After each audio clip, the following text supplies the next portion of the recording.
This is a debate where I think you will see most of this House unified, and especially the two main political parties will be unified in their opposition to the legislation being proposed by this bill of the Minimum Wage Mitigation of Youth Unemployment Amendment Bill.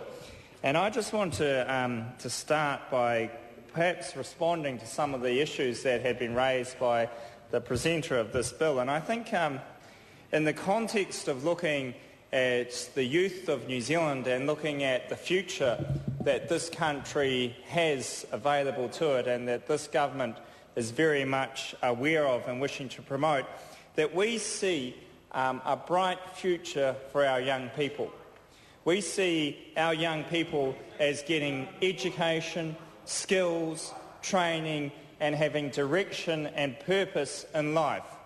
We see a future for New Zealand's youth that is positive, successful and dynamic. And those things are essential if our country is to achieve its goals.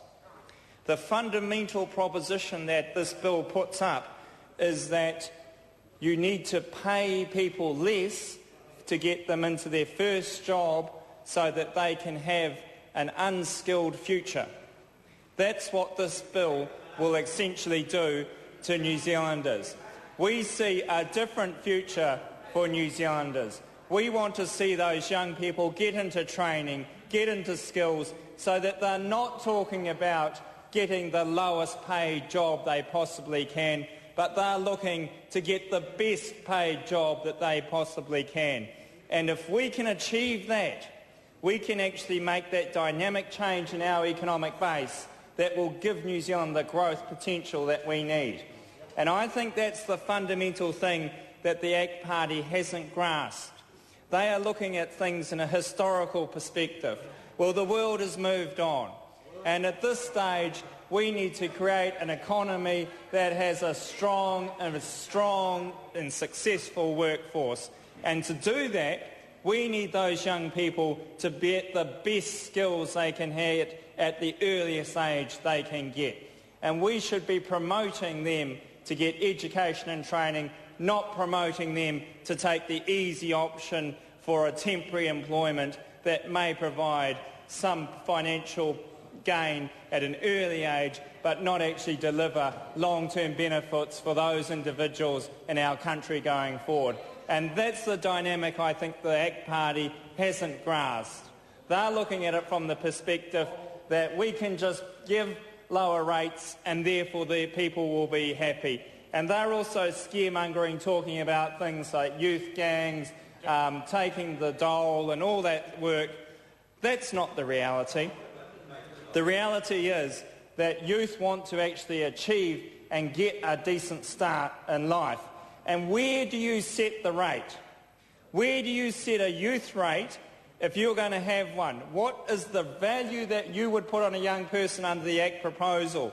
Is it the rate that they are putting there? Because I would imagine that if you take their logic to the full extreme, having the youth rate that the ACT Party is looking at is actually detrimental, because they should have no rate if they really wanted to get people into employment rather than into the gangs or into the dole. And to set a rate is setting a line. And the matter of that fact is that the line is set at the minimum wage. And that's an agreement, I think, that you will see between the main political parties, because we probably share a common vision of what we want to see for those young people going forward. So I would encourage those people listening and those people in this House to look at this at a wider perspective of what we want to actually achieve in setting some incentives and some direction for our young people, not in trying to scaremonger or create perceptions that if you have a lower rate of a pay at the first level of employment, you will necessarily provide those opportunities, because that is not the signal we need to send to young New Zealanders going forward. And I think it's important that we look at the situation that we're in at the moment. I don't think anybody out there is under any illusion how difficult it is to get a job. And if you are leaving school, or you're leaving university, or you're leaving Polytech, or if you've lost your job, the most difficult and harrowing part is finding that next job or finding that first start in your employment cycle. And many New Zealanders are living that nightmare at the moment.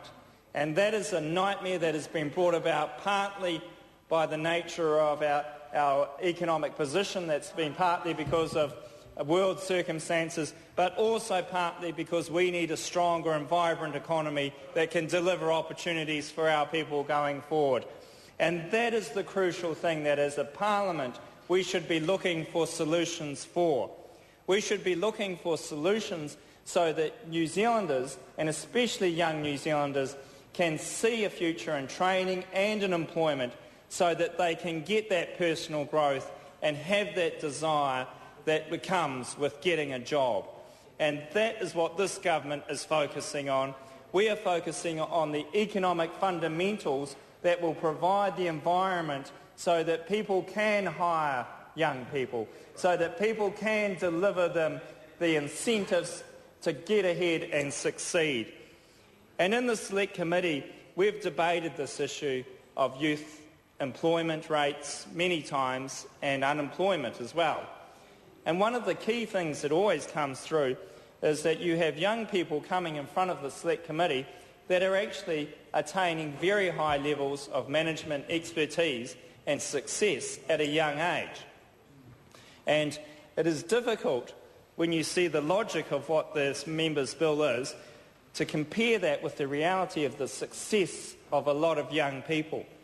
And we're denying them that success by holding them at a lower rate than the actual capability or ability that they show as individuals.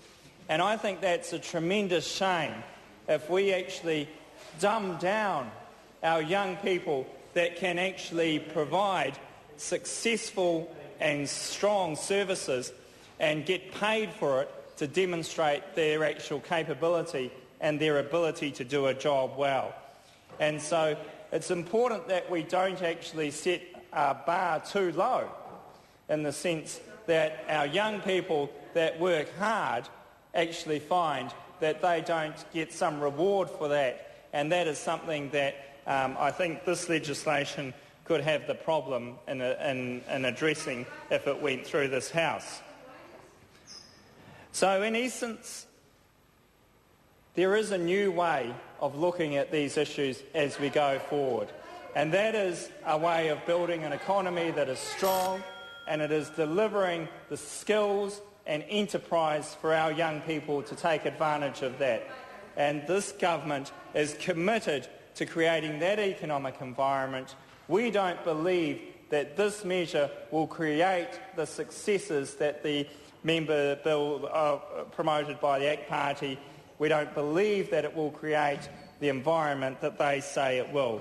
We believe that the true measure of success for New Zealanders going forward is a strong economic environment where we deliver the skills and enterprise and we back our young people and give them the right direction and give them the right rewards so that they know that they can succeed and they will build themselves into even stronger and more successful New Zealanders going forward. Thank you, Mr. Speaker. The Honourable